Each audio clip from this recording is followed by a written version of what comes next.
Bonjour et bienvenue à tous sur la chaîne Le Livre des Ordres d'Arius. Je vais faire une petite intro comme à chaque fois et j'espère que celle-ci ne sera pas trop longue. Je vous ai parlé de la semaine dernière que je me mettais un bon vieux coup de pied aux fesses pour essayer de publier beaucoup plus qu'avant. Donc comme vous pouvez le voir, j'essaye de faire ce que j'ai dit puisque là ça fait... normalement j'aurais dû publier ce week-end mais ayant un petit problème de santé je n'ai pas pu. Mais au moins j'essaye de publier au moins toutes les semaines, au mieux. Et j'aimerais demander à tous les abonnés de la chaîne ou les viewers de passage de surtout n'hésitez pas à en parler à votre famille, à vos amis, de tous ceux que vous savez qui aiment l'horreur et de leur parler de cette chaîne.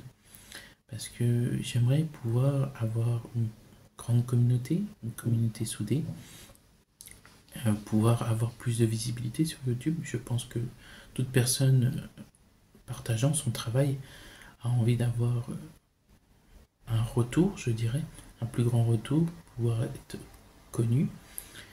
Vous le savez, de toute façon je vous en avais parlé dès la première vidéo. Donc n'hésitez surtout pas à en parler autour de vous, à faire grandir cette chaîne. Et je vous en remercie de tout mon cœur si vous le faites, parce que ça m'aidera énormément.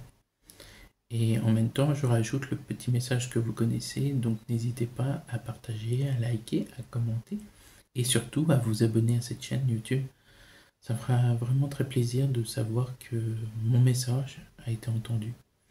Donc merci à tous ceux qui feront ce geste en plus. Je vous en remercie, en plus de regarder la vidéo. Voilà, donc petit message est passé. J'aimerais aussi vous parler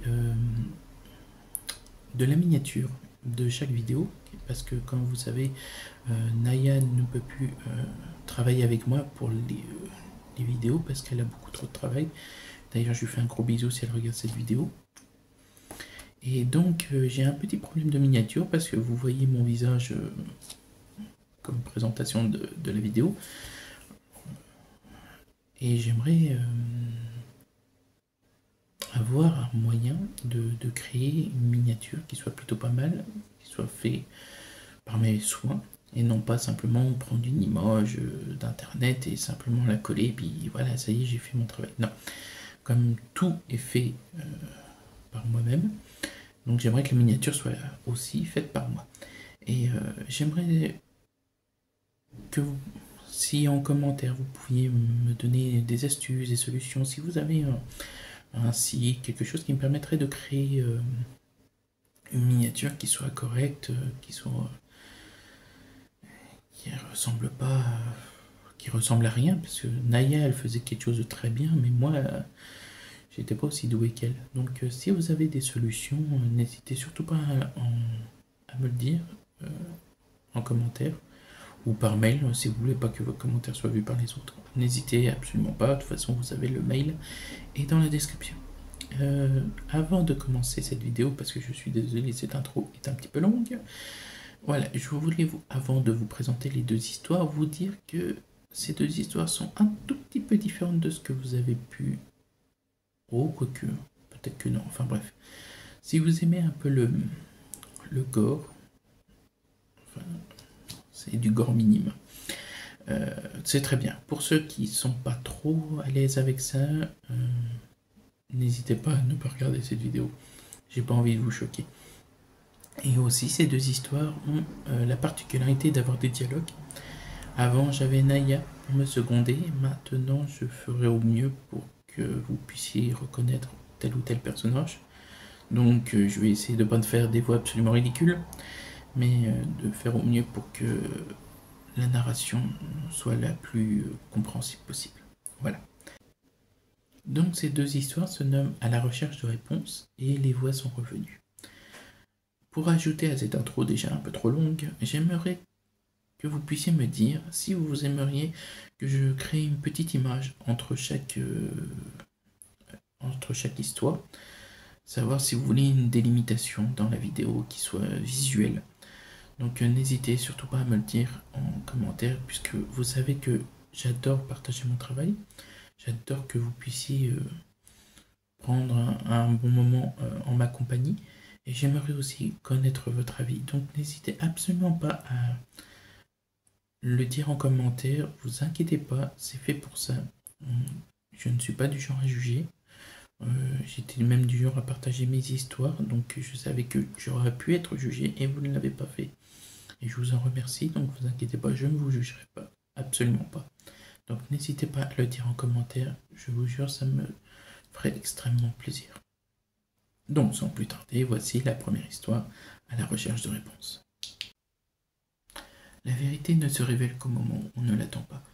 Victor, dans ses pensées, finit par se reprendre. La photo d'une petite fille arrive directement dans son champ de vision. Noémie. Il souffle, chienne de vie. Il ne comprend pas. Il a beau se creuser le cerveau, mais rien ne lui vient. Il entend des pas et tourne la tête. Un homme vient le voir. Victor, je sais que ce dossier est compliqué, mais tu devrais rentrer chez toi. On n'a pas l'habitude d'épuiser nos bénévoles. Va te reposer. D'accord, Daniel. Il se lève et s'apprête à partir. Merci, bonne soirée. Bonne soirée à toi aussi, Victor. Victor, sur le chemin du retour, pense à l'association. Il s'occupe d'aider la police à retrouver des personnes disparues. Il les a rejoints il y a quelques mois pour une raison qui, quand il y repense, lui déchire le cœur. Sa femme, Amélia. Elle devait le retrouver et faire avec lui leur petit marathon du film du vendredi.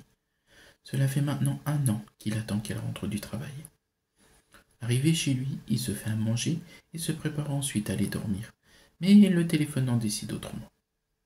Allô Victor, excuse-moi de te déranger, mais la police est là. Ils veulent nous parler. Peux-tu revenir s'il te plaît? Pourquoi? Que se passe-t-il? Cela concerne des nouvelles informations sur ton dossier en cours.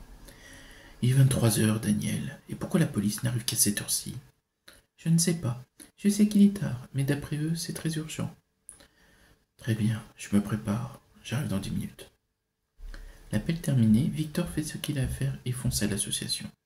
Sur place, Daniel l'attend. Il le remercie, mais avant de l'emmener, ce dernier lui révèle un détail.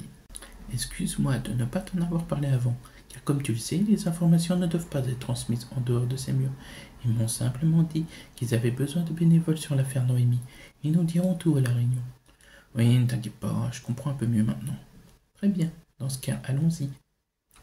Il l'amène dans la salle où la police et ses collègues l'attendent. Une fois assis, un des policiers prend la parole. Bonjour à tous, pardon du dérangement. Nous avons eu des nouvelles de Noémie par 2 témoins. Il y a environ 15 heures, une petite fille correspondant à sa description a été aperçue à quelques rues d'ici. Elle semblait être en compagnie d'un individu, mais ils n'ont pas pu nous le décrire. Quand ils ont voulu les suivre à l'angle de la rue pour les identifier plus nettement, ils ont tous les deux disparu. Nous sommes venus vous voir pour vous demander de venir patrouiller avec nous, car nous manquons cruellement d'effectifs en ce moment. Nous avons déjà fait des rondes, mais nous ne sommes pas assez nombreux pour être efficaces.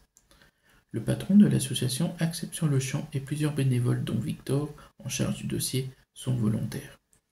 Arrivé dans la rue, ils se séparent pour couvrir plus de surface, et Victor, qui réfléchit depuis l'annonce de la police, se dirige vers un lieu qui semble être une bonne cachette.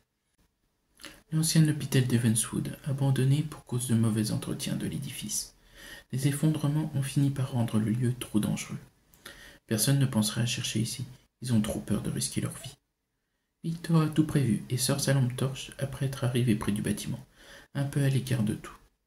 Son exploration se passe difficilement, son avancée est lente. Le lieu est dans un état plus pitoyable qu'il l'aurait pensé. Chaque pas peut être son dernier.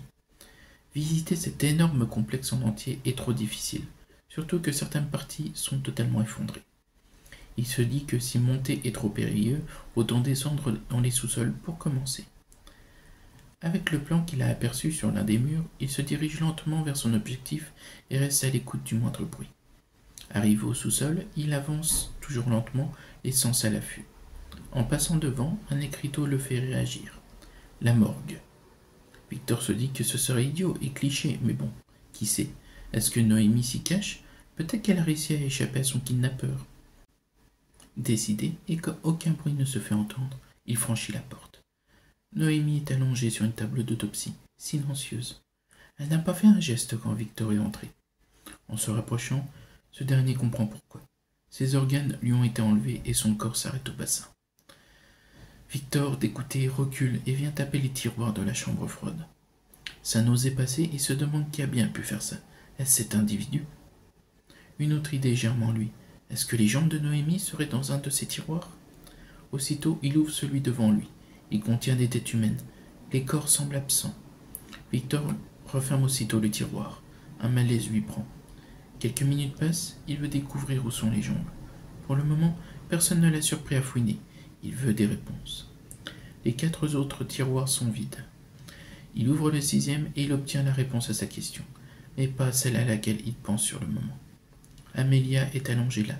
Elle a subi le même traitement que Noémie. Son regard vide le transperce de part en part.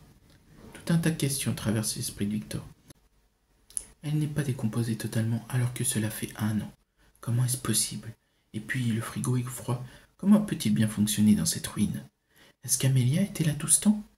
Son chagrin et ses doutes commencent à l'envahir, quand un bruit se fait entendre en dehors de la morgue. Puis un autre, et encore un autre. Des pas.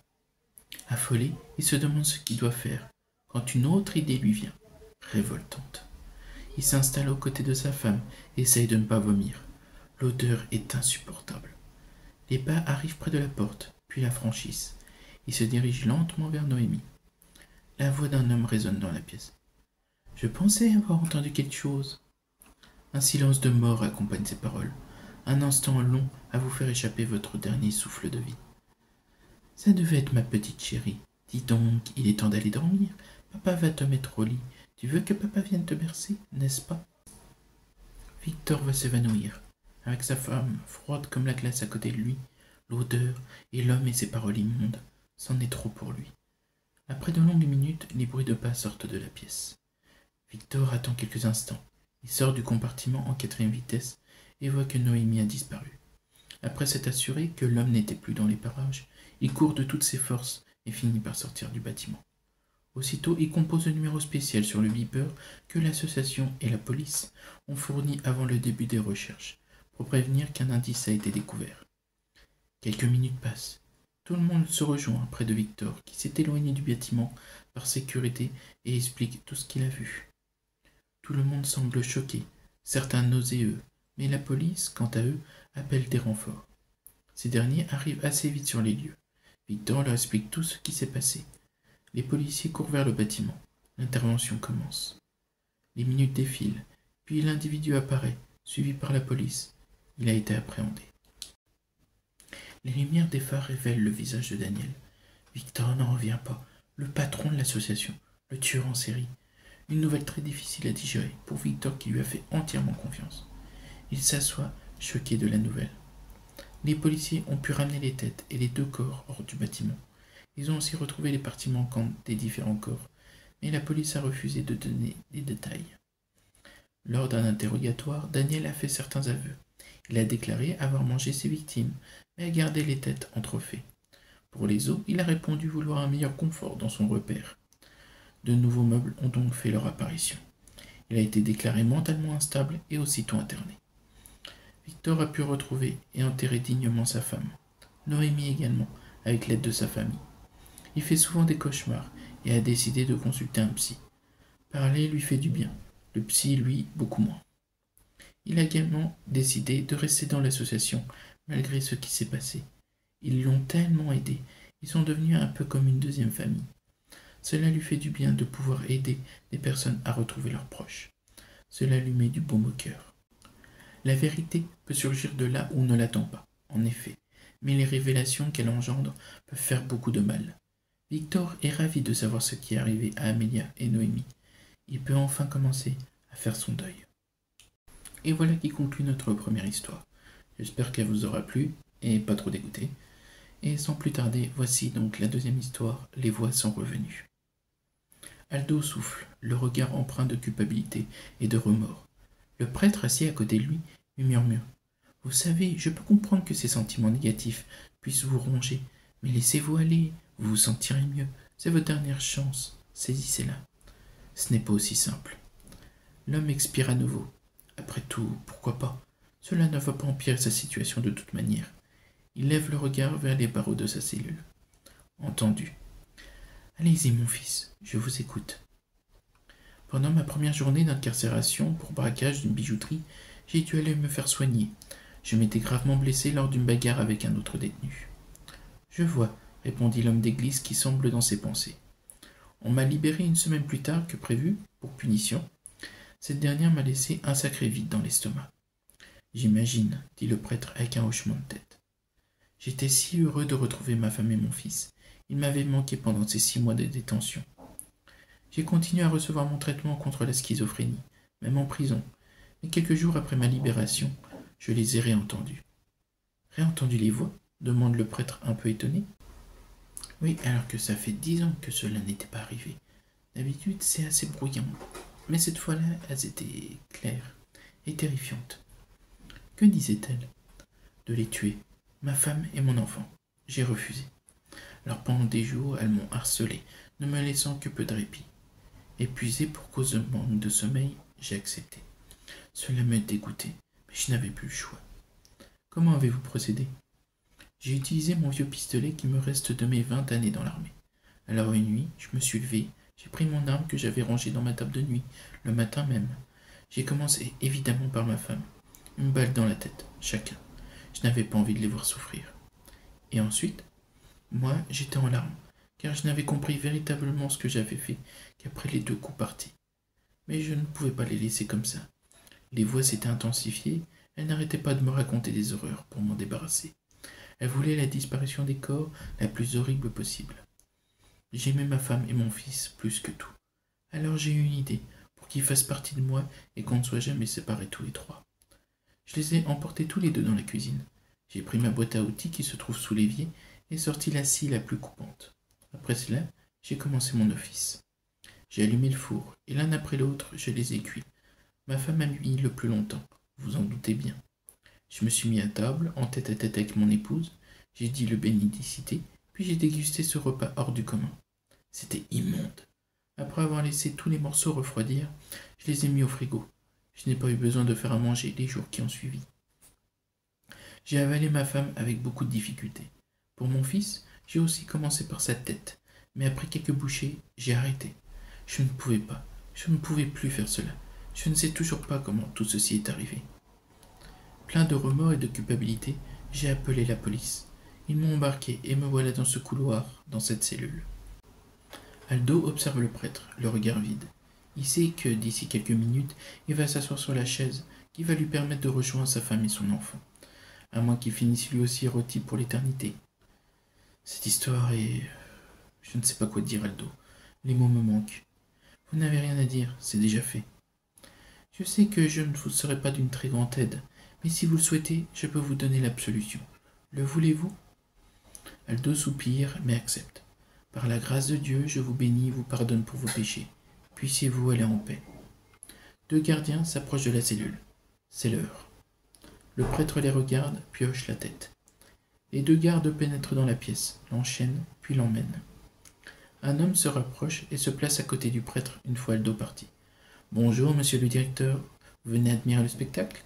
Bien entendu, on n'a pas fait tout cela pour tout rater. Vous ne pensez pas? Oui, en effet, je ne pensais pas que cet implant, lors de son opération, fonctionnerait aussi bien. Vous vous en doutez toujours, après tout ce temps? L'homme d'église hésite un instant. J'ai du mal à m'y faire. Je dois reconnaître que votre plan est quand même bien ficelé. Provoquer un accident lors de l'incarcération, puis les endormir pour leur implanter le dispositif. Enfin, les pousser à commettre l'irréparable, pour permettre à ce couloir de ne jamais être vide et que l'administration ne le fasse pas fermer. Du génie. Merci beaucoup, mon père. Mais je me pose tout de même une question. La police ne finira pas par se rendre compte un jour que beaucoup de gens dans ce couloir entendent des voix, nos voix, et qu'ils découvrent notre stratagème par le biais de ce dispositif qui les oblige à commettre ces actes?